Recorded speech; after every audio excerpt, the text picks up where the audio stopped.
Hey everyone, it's Aaron from Testo. Right now we're going to go into the measuring modes and take a look at how the Testo 557S and the 550S work for the measurement modes. So what we're going to go here is we're going to jump in to our digital manifold, and as you can see we're connected up to a circuit right now. We're going to go ahead and run the target superheat mode, and I'm going to show you how to switch that and how easy it is. So what we're going to go is we're going to hit the menu button. We're going to go ahead into the measuring mode, which you'll be able to see all the different measurements. Now I want to make the point that the manifold is controlling the app at this point. So if you want to change your measurements, very simple, do it on your manifold and you're set to go. So we're going to scroll down to the target superheat.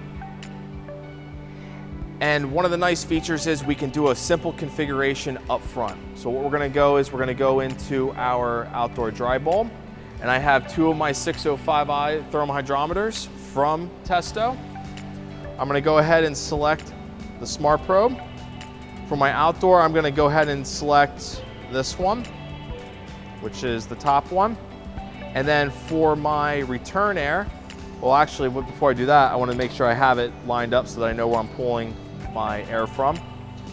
I'm going to go into my return air. I'm going to scroll up.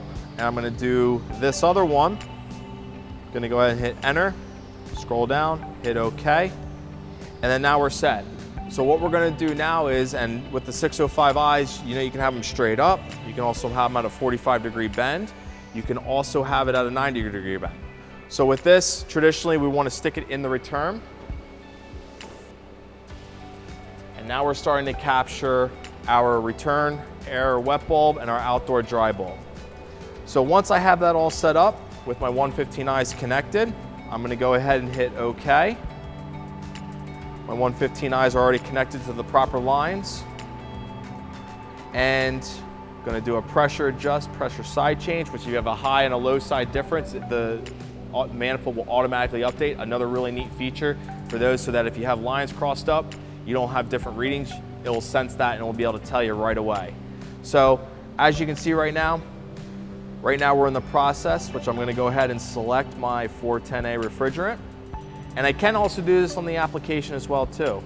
But I'm going to do it for the manifold, hit enter, and right there. So on the screen here, I want to just verify that I have the correct refrigerant. So we're running 410A. And as you can see on the display, you have that large graphical display that gives you all your readings in your hand. That's the one thing we did improve on the device, is to have that larger display, LCD screen, and even the gauges, they still sweep like the traditional analog. So we still have that old school feel with the new school technology of digital manifolds. And if you can also see on the app, I'm getting the same details on my app. So right here I can see my target superheats at about, say we're about 14.9, because we're taking our condensate and our evaporator temperatures, our suction and liquid line temperatures, which are giving our subcooling and superheat, and then with the 605Is in the airflow within the units, we're also getting all those details, all those measurements, all in the device where it's doing the calculations for you. And also the ability to make sure that we have everything on the app and also in your hand.